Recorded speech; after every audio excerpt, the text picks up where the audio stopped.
감사합니다. 이제 우리 하나님의 말씀, 오늘은 마태복음 1장 18절로 25절에 있는 말씀입니다. 우리 찾으시고 한 절씩 교독하시겠습니다.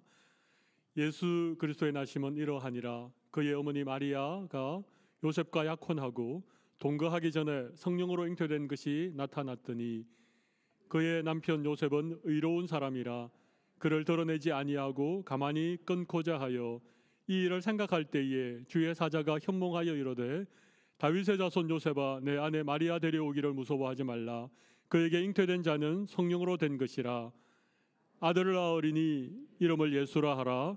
이는 그가 자기 백성을 그들의 죄에서 구원할 자이심이라 하니라. 이 모든 일이 된 것은 주께서 선지자로 하신 말씀을 이루려 하심이니 이르시되 보라, 처녀가 잉태하여 아들을 낳을 것이요 그의 이름을 임마누엘이라 하리라 하셨으니 이를 번역한즉 하나님이 우리와 함께 계시다 함이라. 요셉이 잠에서 깨어 일어나 주의 사자의 분부대로 행하여 그의 아내를 데려왔으나 아들을 낳기까지 동침하지 아니하였더니 나음의 이름을 예수라 하니라. 아멘. 우리 오늘 이 시간에는 우리 다 함께 좀 일어나셔서 찬양을 하겠습니다. 우리 2부 예배는 시온 찬양대가 늘 있었는데 이 코로나 락다운으로 찬양대가 없어서 이 시간에는 우리 모두 2부 예배에 참석한 우리 모든 성도들이 다 찬양대라는 마음으로 우리 함께 찬송가 122장 찬반 가운 성도요 다 이리 와서 우리 하나님을 찬양하며 이 찬양 올려드리도록 하겠습니다.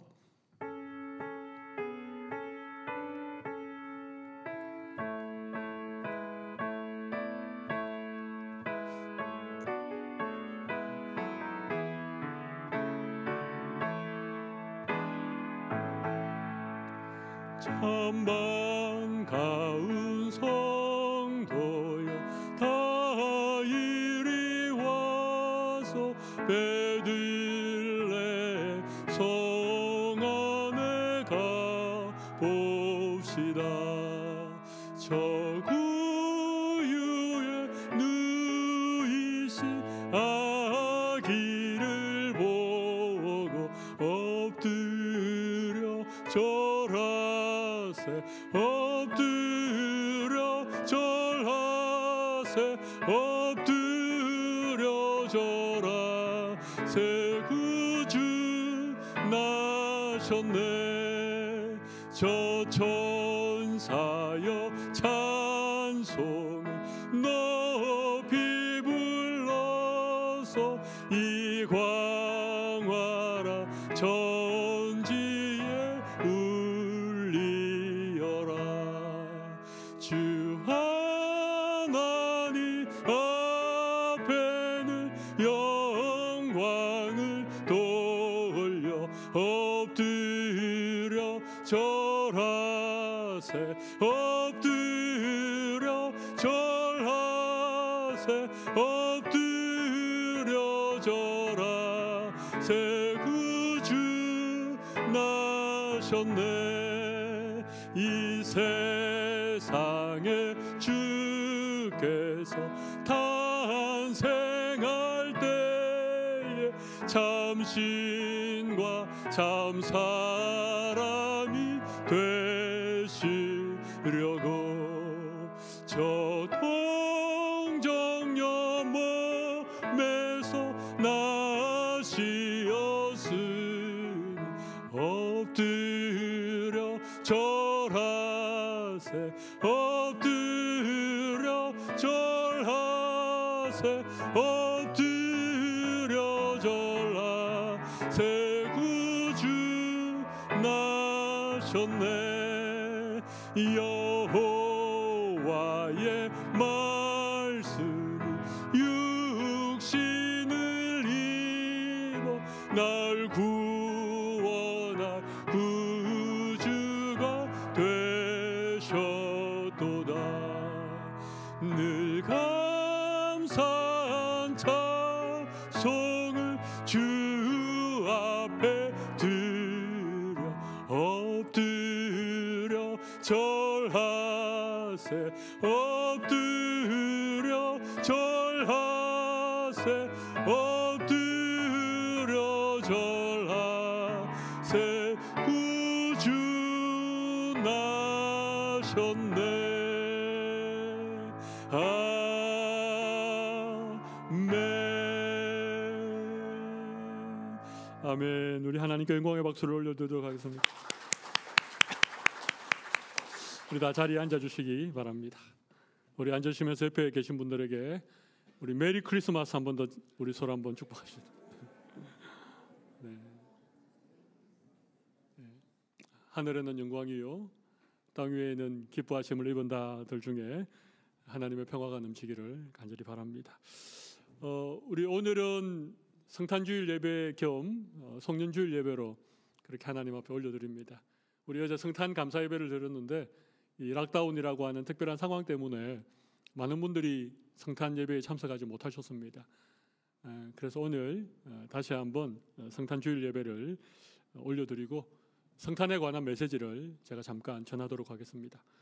오늘 2부 예배에 이렇게 현장에 나오신 우리 모든 성도들뿐만 아니라 오늘 각 가정에서 이렇게 인터넷으로 예배하는 우리 성도들 가정마다 심령들마다 하나님이 큰 은혜와 평강으로 함께 해주시기를 간절히 바랍니다. 여러분, 예수님의 탄생에 관해서 마태가 짧지만 아주 핵심적인 내용을 잘 정리해서 우리에게 전해주고 있습니다. 오늘 본문 18절을 보십시오. 예수 그리스도의 나심은 이러하니라. 예수님의 탄생이 이러하다는 것입니다. 그의 어머니 마리아가 요셉과 약혼하고 동거하기 전에 성령으로 잉태된 것이 나타났더니, 마리아라고 하는 예수님의 육신의 어머니가 요셉과 약혼을 했습니다. 우리들이 지금 읽고 있는 개역 개정 성경은 약혼이라고 나오는데 예전 성경 개역 성경에는 정혼이라고 나옵니다. 우리가 지금 생각하는 약혼과는 조금 다른 개념입니다. 우리가 지금 약혼이라고 하는 것은 결혼을 약속한다 그런 의미가 강하지만 그 당시 이스라엘의 이 정혼 풍습은 달랐습니다. 양 가문이 아들과 딸을 결혼시키기로 그렇게 결정하고 결혼식을 올리지 않았을 뿐이지 실질적으로는 부부가 되는 그런 것을 정혼이라고 합니다. 유대의 결혼 풍습은 좀 독특하지 않습니까? 정혼한 부부가 이제 결혼 잔치를 하는 거죠. 부모 친척을 모시고 또 친구들과 들러리들이 함께 모여서 몇 날 며칠을 그렇게 잔치를 합니다. 그러니까 결혼 잔치, 결혼식을 하지 않았을 뿐이지 실제로는 마리아와 요셉은 부부인 것이죠. 그렇게 약혼을 했는데 동거하기 전에 성령으로 잉태된 것이 나타났다는 것입니다. 정혼을 하면 이제 동거하는 것도 다 허용이 되지만 요셉과 마리아는 정혼하고도 아직 동거하지 않았습니다. 근데 문제는 마리아가 잉태된 것이 나타났다는 것입니다. 잉태되었다, 이 말은 임신을 했다는 얘기죠. 임신한 것이 어떻게 나타났겠습니까? 입덧을 한다든지 아니면 갑자기 배가 조금씩 불러온다든지. 정혼을 했지만, 약혼을 했지만 아직 동거하기 전인데 마리아에게서 이런 임신한 사실이 나타나니까 요셉이 얼마나 당황했겠습니까? 대체 이게 무슨 일인지. 그래서 그 다음 20절 말씀을 19절을 보십시오. 그의 남편 요셉은 의로운 사람이라 그를 드러내지 아니하고 가만히 끊고자 하여 이 일을 생각할 때에. 그러니까 요셉에게 생각이 많았던 것 같아요. 보통 남자라면 아니 어떻게 이런 일이 있을 수 있는지, 그 임신한 아기가 누구 아이인지 아마 그렇게 했을 가능성이 많습니다. 그런데 요셉은 의로운 사람이다 그렇게 말하고 있죠. 요셉은 의로운 사람이다. 이게 의롭다라고 하는 것이 여러 가지 의미를 내포하고 있습니다. 심성이 선하고 착한 사람, 그런 의미도 있습니다. 그리고 사실은 자기의 약혼녀 마리아에게 있는 어떤 허물, 그죠? 동거하기 전에 임신을 했으니까 그것을 드러내지 아니하고 가만히 끊고자 했다는 것입니다. 여러분, 그 당시 율법은 굉장히 엄중했습니다. 결혼하기 전에 처녀가 만약 임신을 하게 되면 이것은 율법으로 아주 엄하게 다루는 그런 부분이었죠. 그런데 요셉은 그것을 드러내지 아니했다는 것입니다. 마리아를 보호하기 위해서 가만히 끊고자 했다. 이게 끊는다는 말은 이 약혼한 관계를 파기한다는 것을 의미합니다. 약혼을 무효로 하고 마리아를 이렇게 자유의 몸으로 이렇게 돌려보내주는. 그래서 이 처녀가 임신을 했지만 최소한의 그런 어떤 율법에 따라서 처리되기를 바라는 마음이었습니다. 요셉이 얼마나 고민이 많았겠습니까? 그래서 20절 말씀 보면 이 일을 생각할 때에, 우리 성경은 생각한다라고 번역을 했지만 아마 요셉이 이 일에 대해서 고민을 많이 했을 것입니다. 갈등도 많았을 것입니다. 아마 이런저런 생각 때문에 밤잠을 설쳤을 가능성도 많습니다. 그렇죠? 이 일을 생각할 때에 즉시 실행을 하지 않았던 것 같습니다. 그냥 머릿속으로만 생각하고 머릿속으로만 이렇게 처리해야지라고 그렇게 고민하고 있는 그 어느 날 밤에 주의 사자가 현몽하여 이르되, 여기 현몽이라는 말은 나타날 현자의 꿈몽자죠. 그 요셉의 꿈에 주의 사자가 나타난 것입니다. 누가복음에 보면 마리아에게 천사가 찾아오는 기사가 기록되어 있습니다.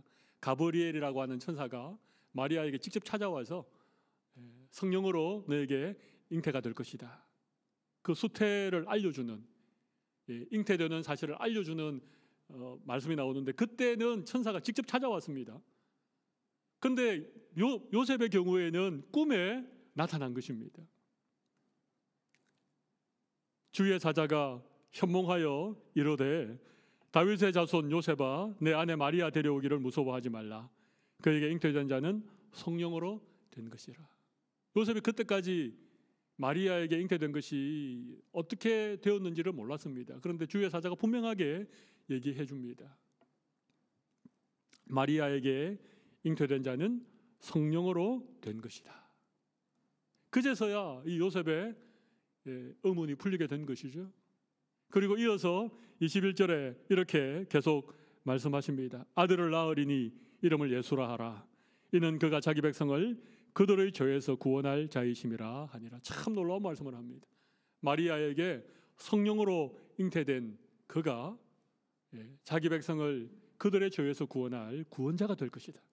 그래서 그 이름을 예수라고 하라. 예수라는 이름의 뜻은 구원자라는 뜻입니다. 하나님은 구원자이십니다. 그런 의미입니다. 예수라고 하라. 그리고 22절 이어서 이런 말씀하시죠. 이 모든 일이 된 것은, 이 모든 일은 뭡니까? 요셉과 정혼한 마리아가 성령으로 잉태되고 그 아들이 자기 백성들을 그들의 죄에서 구원할 구원자가 되는 이 모든 일들은 주께서 선지자로 하신 말씀을 이루려 하심이니. 그러니까 이 일이 우연히 일어난 것이 아니라 이 모든 일들은 선지자로 약속하셨던, 선지자들이 예언한 그 모든 말씀이 이루어지는, 성취되는 그런 일이라고 요셉에게 알려주고 있는 것입니다. 그리고 이사야가 7장 14절에 예언했던 보라 처녀가 잉태하여 아들을 낳을 것이요 그의 이름을 임마누엘이라 하리라 하셨으니 이를 번역한즉 하나님이 우리와 함께 계시다 함이라. 선지자 이사야가 예언했던 처녀가 잉태하여 아들을 낳을 것이다, 이 예언이 이루어진 사실, 그리고 임마누엘은 하나님이 우리와 함께 계시다, 그런 의미라고 요셉에게 친절하게 설명을 해줍니다. 꿈에서 주의 사자가 나타나서 모든 사실을 다 요셉에게 말해주니까 24절 보십시오. 요셉이 잠에서 깨어나 일어나 주의 사자의 분부대로 행하여 그의 아내를 데려왔다.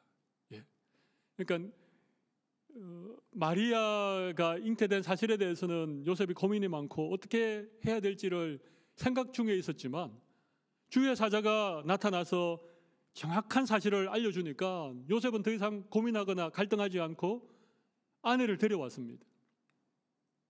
주의 사자의 분부대로 아내를 데려왔습니다. 그리고 25절 아들을 낳기까지 동침하지 아니하더니 나음의 이름을 예수라 하니라. 요셉의 그 어려웠던 그 요셉이 참 큰 일을, 정말 예수님이 이 땅에 태어나시기 위해서 요셉이 정말 귀한 일을 한 것을 우리가 볼 수 있습니다. 여러분, 이 얘기가, 이 스토리가 예수님의 탄생에 관한 너무나도 객관적이고 너무나도 역사적인 사건을 잘 요약한 말씀입니다.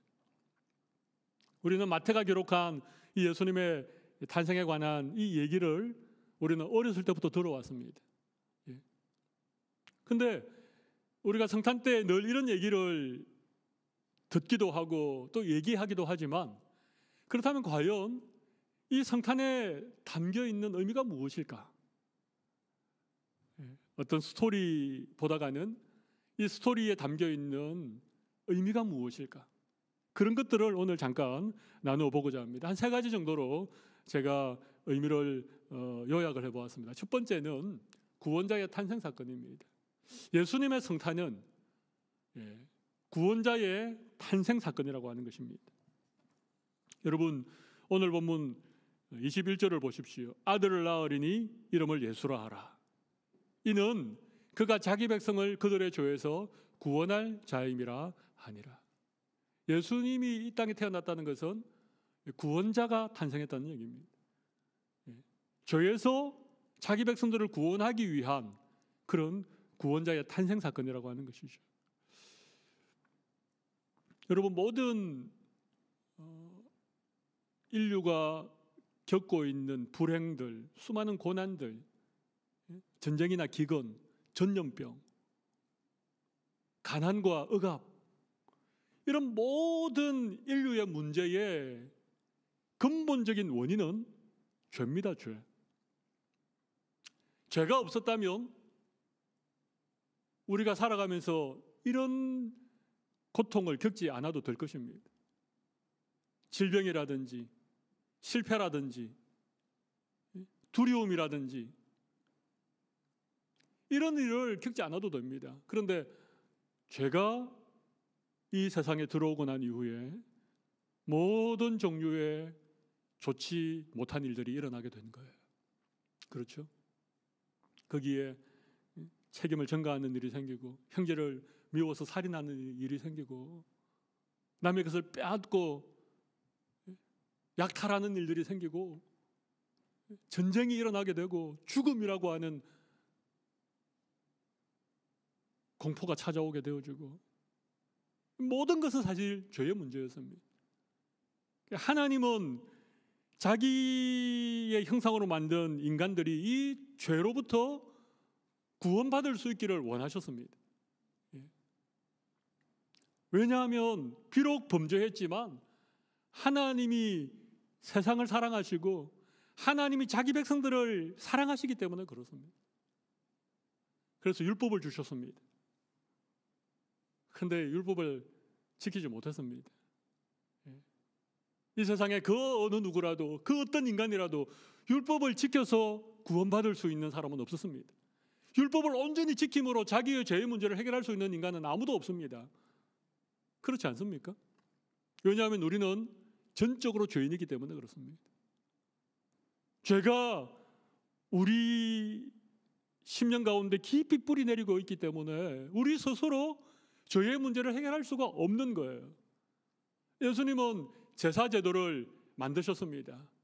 양들을 잡고 염소를 대신 죽여서 우리의 죄의 문제를 해결할 수 있도록 하셨지만 그것도 어떤 모형일 뿐 그것으로는 불가능했습니다. 선지자를 보내어서 백성들의 죄에 대해서 지적하고 회개하라고 그렇게 선포했지만 선지자들의 말을 듣고 백성들이 옷을 찢고 하나님 앞에 회개했지만 그 회개가 오래 갔습니까?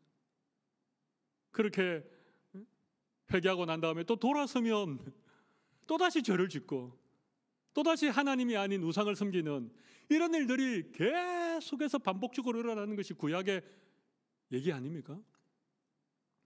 하나님이 이제는 마지막 하나님의 최후의 보루로 그의 아들 예수님을 이 세상에 보내신 거예요. 죄 없으신 예수님이 이 땅에 인간의 몸을 입고 오셔서 그의 몸으로 우리의 죄를 대신하여 십자가에 죽으심으로 우리의 죄의 문제를 해결하시고 우리를 구원해 주기 위해서 예수님이 오신 것입니다. 그래서 예수님의 탄생은 구원자가 이 땅에 오신 사건입니다. 하나님이 우리를 얼마나 사랑하시는지, 하나님이 얼마나 우리를 죄로부터 구원하시기를 원하시는지를 보여주는 결정적인 사건이 바로 이 성탄 사건입니다. 구원은 죄에서부터 구원받는 것입니다. 우리의 삶의 죄의 문제가 해결되는 것입니다. 근데 여러분, 구원은 좀 더 포괄적인 의미가 있습니다. 구원은 훨씬 포괄적입니다. 우리가 죄로부터 구원받으면 우리에게 있는 수많은 인생의 문제들, 어떤 관계에서부터 오는 문제들이라든지 아니면 수많은 어떤 질병이나 가난이나 수많은 문제들로부터 사실 우리가 근본적으로 구원을 받는 것입니다. 예수 그리스도를 믿고 죄에서부터 구원받은 하나님의 백성들의 삶은 그때부터 달라지는 거예요. 죄에 얽매여서 죄의 종로로 사면서 살아가는 예수님을 알지 못하는 사람들의 삶과 예수님이 구원자로 이 땅에 오심을 믿고 예수님이 주시는 구원을 누리고 사는 삶은 근본적으로 달라지는 것입니다.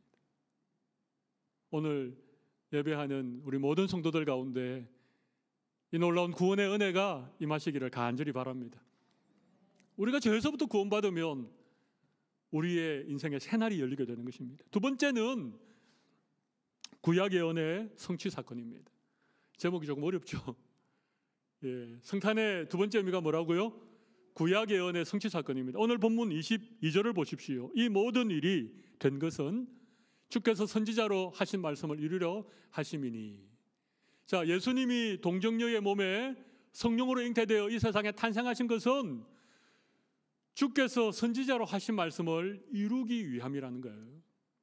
이 탄생 사건이, 이 성탄의 사건이 어느 날 갑자기 우연히 일어난 일이 아니라 이미 구약 성경에 계속해서 선지자들을 통해서 예언하셨던, 하나님이 약속하셨던 말씀이 그대로 성취된, 이루어진 사건이라고 하는 것입니다. 창세기 3장 15절 말씀 보면 내가 너로 여자와 원수가 되게 하고 내 후손도 여자의 후손과 원수가 되게 하리니 여자의 후손은 내 머리를 상하게 할 것이요 너는 그의 발꿈치를 상하게 할 것이니라 하시고. 퀴즈, 여기 너는 누굽니까? 내가 너로 너의 후손과 원수가 되게 하고, 여기 너가 누굽니까? 에덴 동산에서 하와를 유혹했던 뱀이죠. 그냥 단순히 뱀이 아니고 사탄이 뱀에게 들어가서 뱀을 통하여서 그렇게 죄를 짓게 만들었잖아요. 여러분 보십시오. 여기 보면 여자의 후손이라고 하는 표현이 나오죠. 여자의 후손은 내 머리를 상하게 할 것이다. 바로 여기 여자의 후손이 누구를 말하는가 하면 처녀의 몸에 잉태되어서 이 땅에 오실 예수님을 의미하는 것입니다. 남자를 알지 못했던 동정녀였던 마리아에게 성령으로 잉태되어서 이 땅에 오실 여자의 후손, 바로 예수님을 의미하는 거예요. 여러분, 구약 성경은 제일 처음 성경인 창세기부터 말라기까지 계속해서 예수님에 대해 예언하고 있습니다. 예수님이 오실 것이다. 하나님께서 구원의 역사를 베푸실 것이다.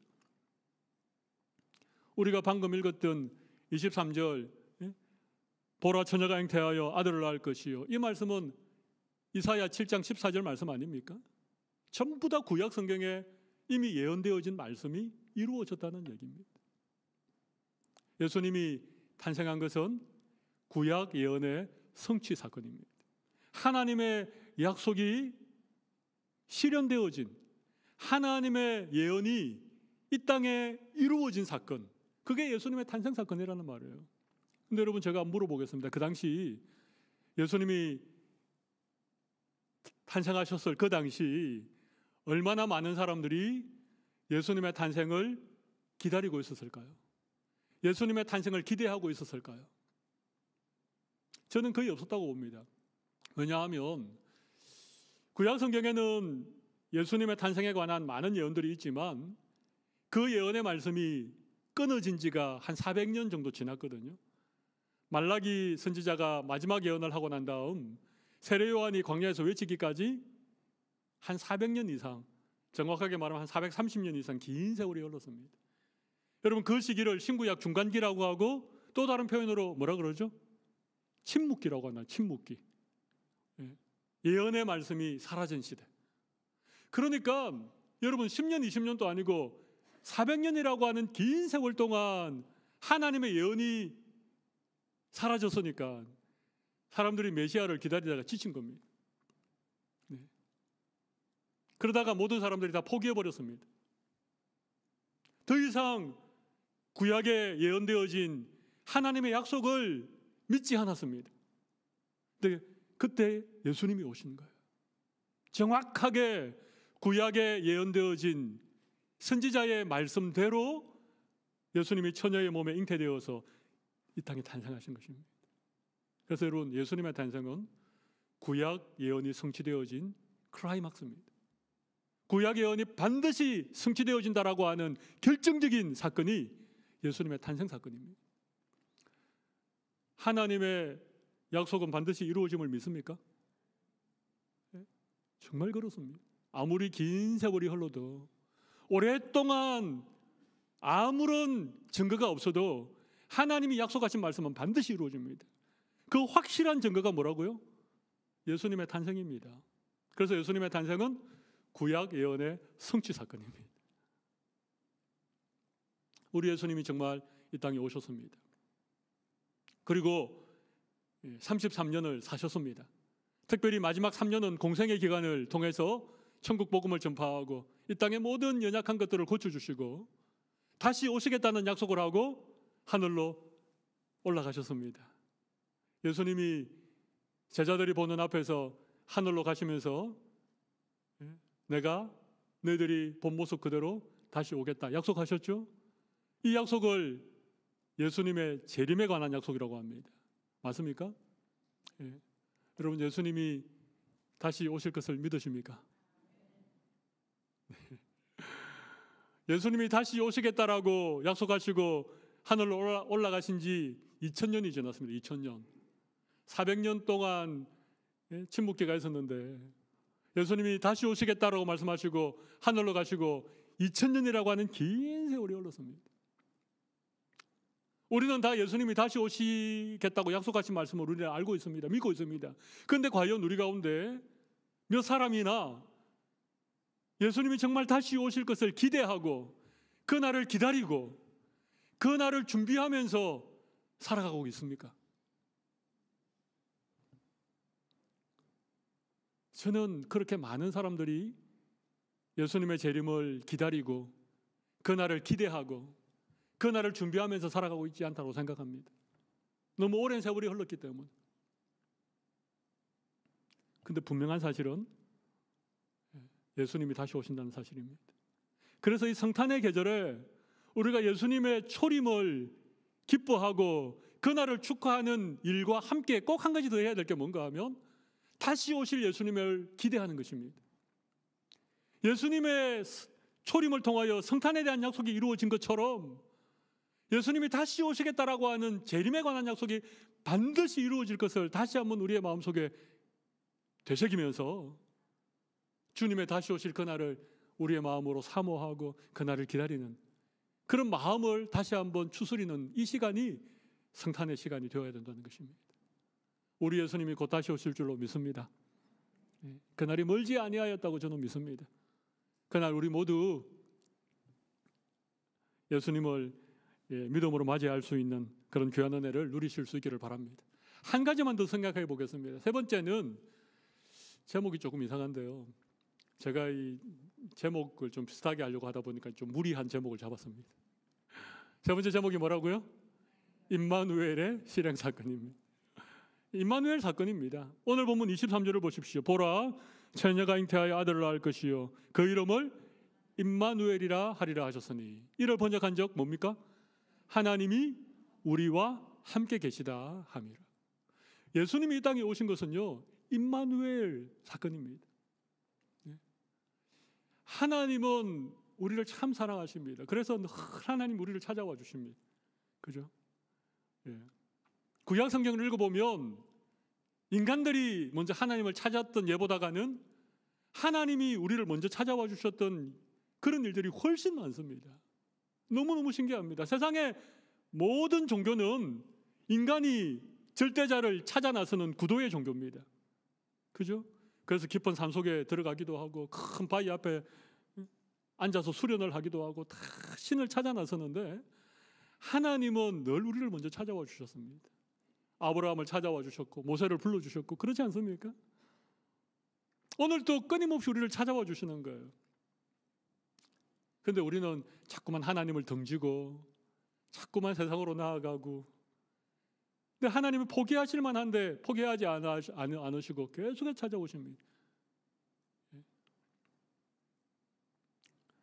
근데 이 하나님이 우리를 찾아오셔서 우리와 함께 하기 원하시는 이 임마누엘의 아주 결정적인 성취의 사건이 무엇인가? 그게 예수님의 탄생이라고 하는 것입니다. 그래서 예수님의 이름을 임마누엘이라고 하라, 그렇게 말씀하셨습니다. 창조주이시고 영이신 그 하나님이 친히 인간의 몸을 입고 이 땅에 오셔서 자기 백성들 가운데 함께 거하셨던 그 사건이 바로 성탄의 사건입니다. 그게 임마누엘의 사건입니다. 하나님은 오늘도 우리 가운데 함께 계심을 믿습니다. 예수님이 그렇게 3년을 정말 많은 사람들과 함께 그렇게 거하셨습니다. 예수님 가는 곳마다 구름대처럼 사람들이 몰려왔습니다. 예수님은 그 사람들 한 사람도 그냥 돌려보내지 않으시고 병든 것들은 다 고쳐주시고, 그죠? 죄인들을 따뜻하게 영접해 주시고 창기와 세리의 친구가 되어주셨습니다. 정말 임마누엘 하셨지요. 근데 그 예수님이 제자들을 남겨두고 이 세상을 떠나시면서 내가 가면 또 다른 보혜사를 너에게 보내겠다, 그렇게 약속하셨죠. 보혜사가 오시면 우리와 영원토록 함께 하실 것이다, 그런 약속을 하셨습니다. 여러분, 또 다른 보혜사가 누굽니까? 제3위 하나님이신 성령 하나님이십니다. 성령께서 정말 오셨습니다. 오순절 날이 이르러서 그 마가의 다락방에서 기도하고 있었던 그 120여 명의 제자들 가운데 정말 성령이 임하셨습니다. 그걸 오순절 성령 강림 사건이라고 우리 흔히 말하지 않습니까? 그때 각 사람의 머리 위에 불꽃 같은 그런 모양으로 성령이 임하셨습니다. 물론 성령 하나님은 창조 때부터 언제나 늘 함께 계셨던 분입니다마는 눈에 보이는 모습으로 각 사람의 머리 위에 임하셨던 것은 우리 예수님이 또 다른 보혜사를 보내겠다고 약속하신 그 약속으로 오순절날 임하셨습니다. 오순절날 임하셨던 성령 하나님은 예수 믿는 사람들의 몸을 성전 삼고 우리와 늘 함께 하시는 분으로 임마누엘의 약속을 지금 이루어가고 계신 거예요. 여러분, 성령님이 나와 함께 하심을 믿습니까? 임마누엘입니다. 그러니까 예수님의 성탄은 하나님의 임마누엘의 약속이 그대로 실행되어진, 이루어진 사건이 예수님의 성탄 사건이라고 하는 것입니다. 하나님께서 임마누엘 하기 원하시는 이유가 뭘까요? 왜 예수님이 친히 우리와 똑같은 인간의 몸을 입고 임마누엘 하나님으로 이 땅에 오셨을까요? 왜 성령께서 각 사람의 마음 가운데 친히 임하셔서 우리로 성전을 삼고 우리 가운데 거하고 계실까요? 하나님은 우리와 깊이 교제하기 원하시기 때문에 그렇습니다. 우리와 내밀한 그런 관계를 가지시기 원하신다는 거예요.